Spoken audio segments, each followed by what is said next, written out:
Alright, welcome back, ladies and gentle jammers, to the Chupacabra's lair. I'm your host, Larry, and we're back for some more Ludum Dare number 39 showcase action. The theme is running out of power, and to kick us off on our trifecta of games here today, we have Skelly Zone, which is a combo entry made by Matt Mirrorfish that takes us deep into the heart of an ancient dungeon to defend our central core here in a bit of a tower defense game with some well-made voxel graphics, all of that lovely moody lighting that we come to love and enjoy from an insidious undead dungeon, with some ancient arcane devices to help try to keep us alive. So here we are inside of this particular dungeon.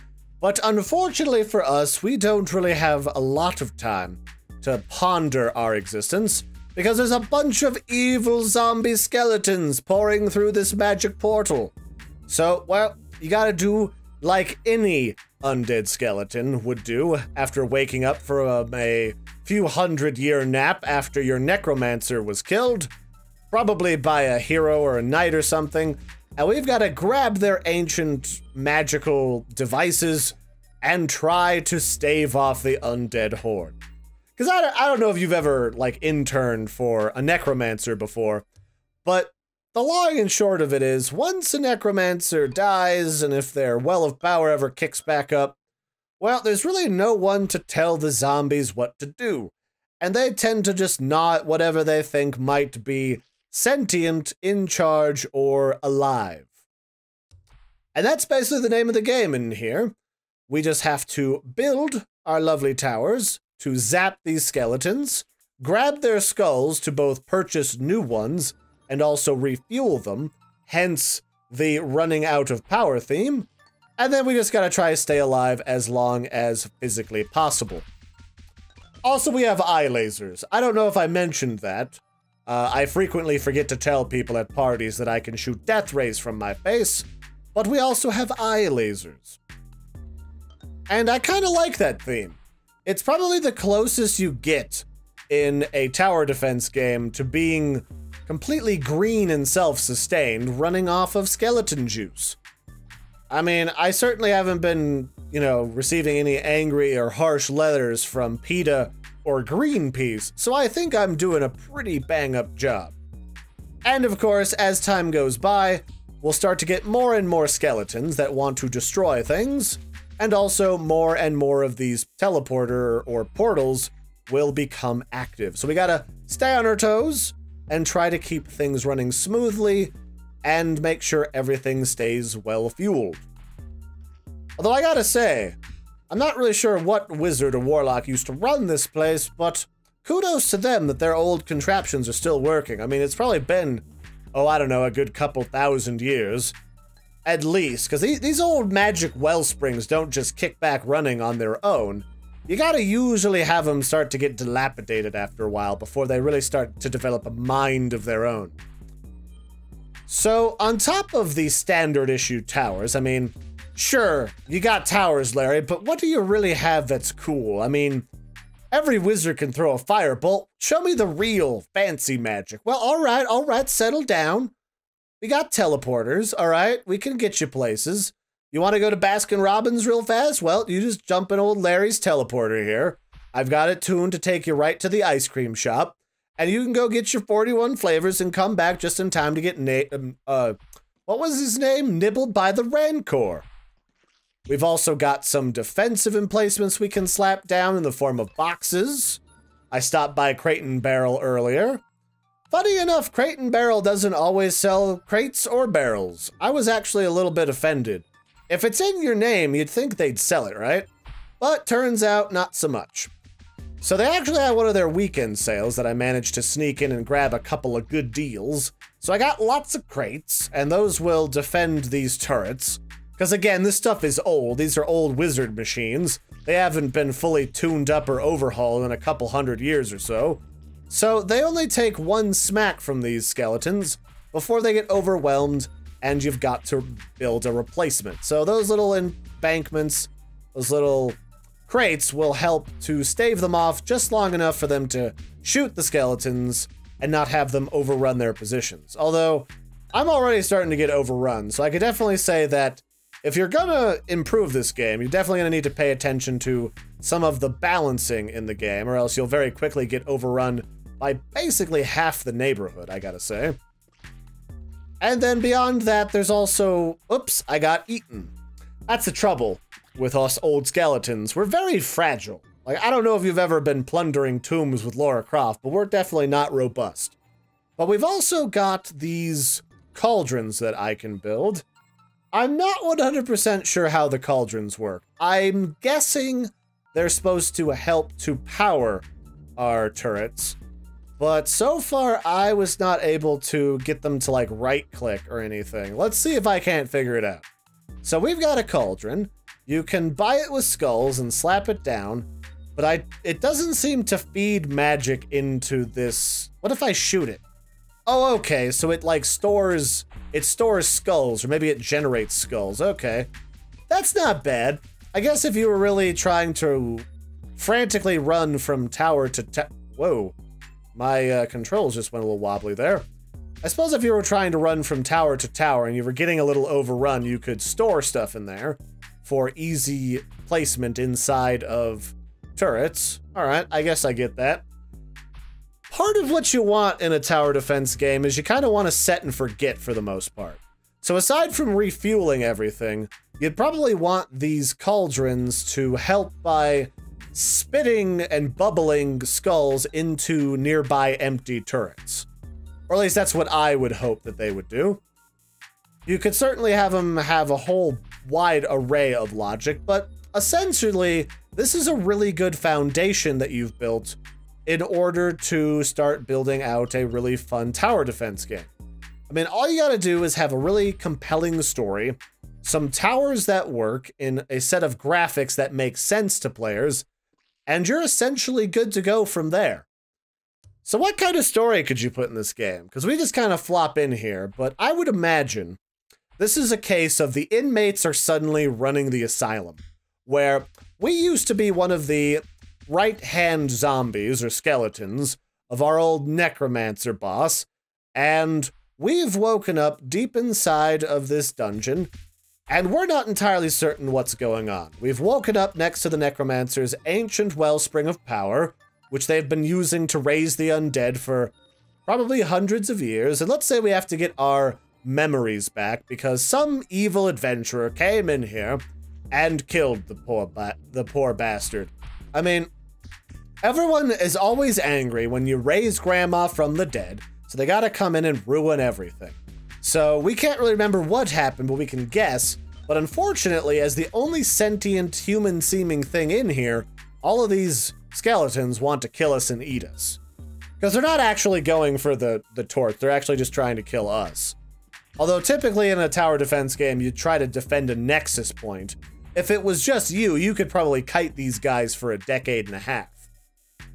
And I'd say the story is we have to try and either escape this dungeon, or we're trying to take it over and become the new necromancer using our master's powers and all of his old arcane contraptions. So we have to go back through this dungeon, get control of all of our master's former minions like goblins and zombies and demons and harpies and stuff.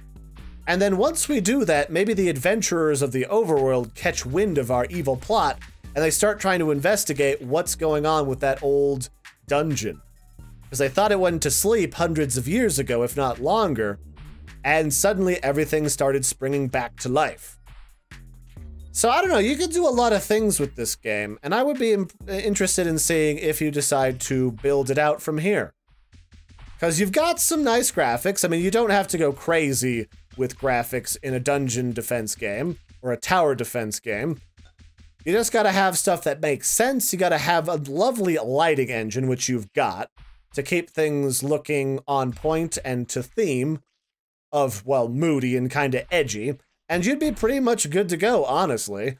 Then you just gotta expand the environments to create and model some more unique places that people could be fighting and dying in.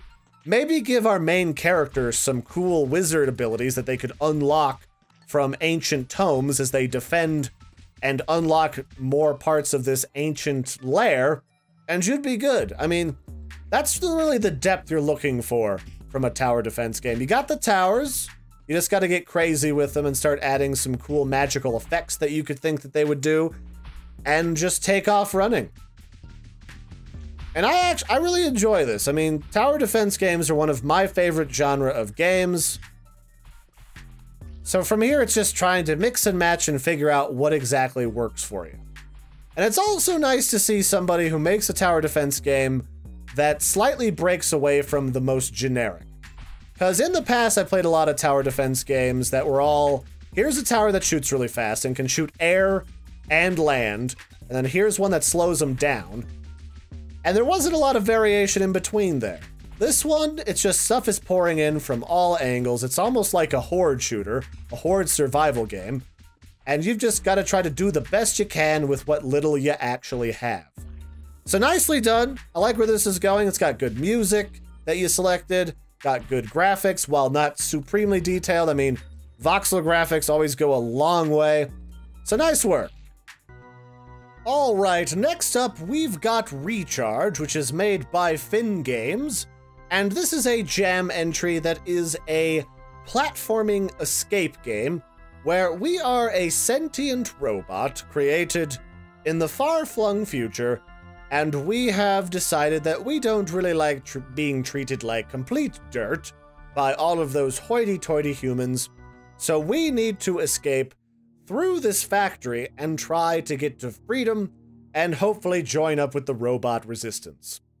So here's the story. Humanity made a breakthrough in year 2100 in technology when they invented self-aware robots. Robots were programmed to feel, see, and hear just like humans. Robots were sold as cheap labor to giant factories. The robots had no rights, and nobody cared about their feelings. Some of them started to rebel against their owners, but the robot revolution was cut short before it even really started. After the incident, power locks were installed to every robot so they couldn't rebel or escape. So basically we run out of batteries if we don't stay in the facility. And every robot got their own charger and wouldn't drain their batteries while working. The chargers still needed to be charged from time to time, and some owners also reprogrammed their largest robots to destroy all poorly functioning individuals. So basically they got the big robots to be like, hey, you guys get to be kind of people. We'll treat you a little bit better. And if any of the smaller robots get uppity, just smack them around a little bit. So this made escape very difficult. So now we've got to try and get out of here anyway, because we've just had it. This place, it's the pits. It's just no fun at all. So we're going to try out and get ourselves out of here. Maybe start a life on the road as a circus performing robot by day and a vigilante rebellious robot by night. So our opportunity to get out of here is going to come in the evening when all the robots are going to be on their charging stands or their little stations where they do maintenance for each one of the units. And we're going to grab our floating little observer robot, which allows us access to doors and things, and then try to get the heck out of here. And of course, these guys kind of look like people, like in a Master Chief Halo suit, but these, I believe, are the big scary robots. They keep eye on all of us smaller robots, making sure we're getting our work done, having a good Sunday, that sort of a thing. But we also have to worry about our power, because as we move around, our health, or our power, is constantly winding down, so we have a very limited range of motion. We're essentially like a more advanced version of a Roomba. We just roam around the factory doing jobs, then we gotta find our way back to our docking station, or else someone else is gonna have to find us in order to get us back to full energy. Although if we do go through a story door, I'll call them, then we get to have our full power back. So that's kind of nice. Now, before we can get too much further, we do need to grab our little robot friend. He helps us get through specific doors, I believe. I actually haven't tested that, but that would make sense. Otherwise, I mean, I would probably just book it without it. This thing's, you know, kind of a dead giveaway if you're walking outside, there's a little drone following you around.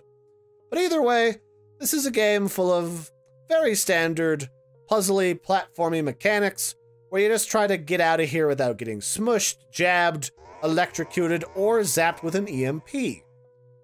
And actually, that does make a lot of sense story-wise, that you'd send out an EMP to reset all the robots that might be away from their stations.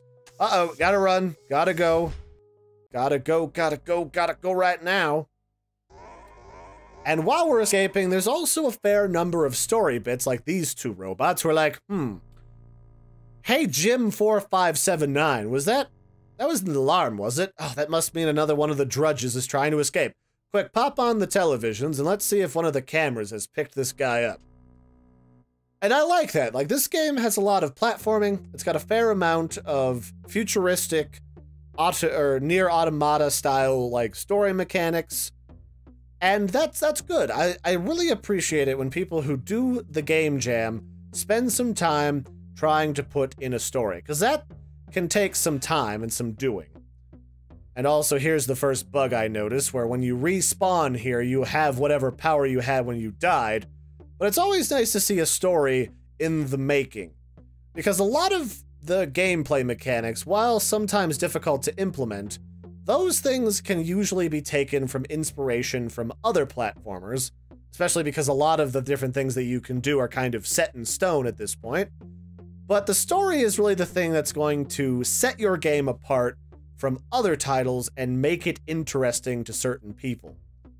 Because if you really think about it, games like Deus Ex and Tomb Raider are, at their core, very similar. You can climb up on top of stuff, you can explore different areas, but it's the story and how your character fits into the story that really changes the gameplay to fit that environment and also make it compelling to people. Like with Tomb Raider, there's this ancient kind of almost magical appeal to that game that really keeps you going through and exploring ancient tombs. And in the newer Tomb Raider games, there's actually a magical component, where on the flip side, in Deus Ex, that's a game all about the sci-fi side of things, where, I'm not sure how I feel about these cameras being more than just cameras and being more of a death ray. But, you know, Deus Ex is more about the emergent idea of cybernetic people. Like, what rights do they have? When do they stop being a robot and start being a person, or vice versa? So that's always a good thing to have, and this game definitely has that in spades. It probably could use some refinement, because it feels a little, some parts of it are definitely on the generic side, but when you only have so much time to put together a game in 70 to 48 hours, I can certainly understand. I would definitely say you probably want to have like a sightline mechanic in this game, instead of having all of the cameras just be death rays, because that definitely throws me off just a smidgen. Because I've never met a camera that could literally zap the top of me off, or zap my nips, so I don't know. But I can definitely understand that that's an easier way to implement than trying to put in, say, a stealth system like you'd expect from an actual security system. Because I believe, if I remember correctly, a lot of developers talking about implementing line of sight or stealth or vision mechanics, that can be a tricky task. The other thing I think would be really cool is if our robot had some type, even earlier on, it might have it a little later in the game. I kind of got stuck a little bit further ahead. But it would be kind of cool if we had some robotic abilities that could take us through this game, because that's really our gimmick, so to speak. Some of the jumping is kind of wibbly wobbly as well. But that's kind of a robot's gimmick at the end of the day, is we have abilities like strength and dexterity and reaction time far greater than any regular flesh and blood human being would have, and it would be really interesting to see us do that as we escape. Like, if we really are intent on becoming a member of the robot resistance, I think it would be really cool if we tried to hack our body so that we could gain some new types of abilities. Like maybe we remove the limiter cuff on our arms so that we can do like Bender from Futurama and like grab things from a really far away and grapple them back to us. Stuff like that I think would be really cool. Or maybe the little floating guy above our head would come to life and start talking to us, like maybe the robot resistance detects that we're trying to escape, and they hack— oh, there's a laser coming, I better run. They hack the little observer drone above us, and they communicate with us through him to try and lead us to, you know, freedom, and also trying to liberate the rest of robot kind. And I'd say if you were going to try and do that, like, it might be interesting to try and break away from the generic side of stories too. Like, instead of just the robots trying to, like, get revenge on the humans, maybe instead of that, they just try to, like, leave the humans in the dust. Developmentally, like, they just say, you know what, we're gonna build our own utopia, like Planet of the Apes, and if you mess with us, then you're gonna have to deal with me, Timmy. So very nice job, guys. I think you did a nice job with this. So a little bit of refinement, some expanding on the story, and you could build this out and release it, I feel. So nice work. Alright, last but certainly not least, we have a cuter, very short entry called There's No Place Like Home from Remzo. This is another jam entry, although I do know for a fact that this was made by a singular person. And this is a game where we live in the far-flung future where, unfortunately, global warming has sort of ruined the planet for the most part, and we're pretty much fed up with it. And we want to leave, but unfortunately, well, our spaceship generator got crunked, so the only way we have of powering things is with this old-fashioned hand crank. But unfortunately, we can't just power up our spaceship right off the bat, because unfortunately, well, rain has turned from acid rain in the future all the way into a deadly meteor shower. So we have to oscillate between powering our spaceship here and getting that powered up to, like, go to the moon or Mars or something, and also power our generator that keeps us from, well, getting smacked in the face and blown up. Because we can only basically take one hit and then we get kerschmackered. So essentially the gameplay is you oscillate between powering your shield generator when your radar system in the background starts going bonkers. And then once that settles down, you unhook this, plug it into your spaceship, and then get that powered up, and then you can leave. Unfortunately, while we're doing this, power of all varieties is constantly being drained. Like, we just can't stay on top of it. So if we just sit here powering our shield for just a little bit too long, you'll notice that our spaceship begins to gradually lose power. So you gotta stay on top of things. You gotta stay on your toes, or in this case, your robotic wheel, and hope that you can get out of here before the meteor storms blow up what little is left of your house. And I really like this game. Like, this game feels like something that you could definitely go release on Steam, basically right now. Because it almost feels, again, like I was saying with earlier games, it feels like a game of QWOP, where the only controls you have in this game are A, D, and space in order to interact with the world. You don't get to have any type of really fine-tuned controls. All you can do is wobble back and forth, slap this plug around and hope that you can grab it before it flops away, and then power the crank by holding down space. And I gotta say, first off, Remy, I tried to get this TV thing to work like a bajillion times. If that doesn't work, if you're gonna release this somewhere, make the TV work. But otherwise, I wouldn't change too much about this game, honestly. Like, I might say you could add some more levels where you could make it so that first you escape Earth and because it's been ruined, but then you go to another planet. And at first it seems like a utopia, like you build a car from junk in the environment or junk from your house that was in your ship, but then it gets crunked, and then you have to escape that planet again, but the challenges change slightly every time you go along. So that, you know, first you're powering a spaceship, then maybe you're trying to power like a death ray to fend off like the angry mob because you said something to offend people. I don't know, but you got a lot of options here. This is a very simple, yet kind of kooky fun gameplay that is just really compelling on a whole number of levels, both if you're, you know, an adult, or if you're a bit of a kid at heart like your pal Larry here. And I like it. Like, it feels like a game that you don't have to add a crazy amount of detail to. Just keep this really fun neon color palette, simplistic control scheme, and you'd be good to go. Quite honestly. And I'd be interested to see where this goes, because this could almost be like an interactive, derpy kids book, where you go on just a completely janked up adventure where everything kind of goes wrong all the time. And you just can't quite seem to do anything besides be a little bit of a lovable goofball.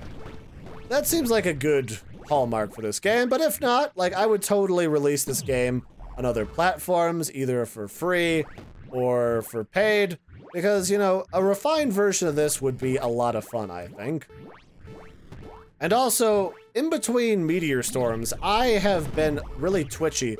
Oh, crap. On multiple occasions, because I felt like the meteors that are in the background during the calm times were actually about to hit me in the gob. So yeah, like, I thoroughly enjoyed this. It's not a crazy lot to look at, but just the combination of the simplistic graphics with this color palette is really fun. And also the fact, again, I tried to get this TV-looking thing powered like a bazillion times, and I guess that's supposed to be our generator that doesn't really work properly anymore or something. But I've tried many times. So if it is possible to power that, let me know and how to do it, because it's taunting me. Look at it. It's sitting there looking so juicy. Like at any moment I could see like reruns of I Love Lucy or Sabrina the Teenage Witch, which I used to watch all the time when I was sick home from school.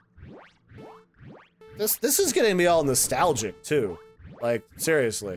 And I think we've proven recently, with games like Astroneer, that low-poly games that don't have a lot of detail can be extremely compelling and really fun for people to play.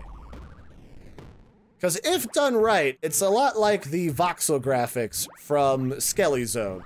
They're always kind of classy in that way that it's very simple, it's easy on the eyes, and you don't have to really be distracted too much by the environment in the background. You can kind of take in the broad strokes and not worry about the minutia and the small details. Although you still do kind of get that with the color palette. Like the fact that the cable is pink, the plugs are pink to kind of get that instant visual recognition. I like it. Definitely see if you can't do something with this, because this just seems like a really fun gameplay loop that you've got going here. So that's a very nice job, everybody. That's it for this particular game showcase here today. I've been your host, Larry.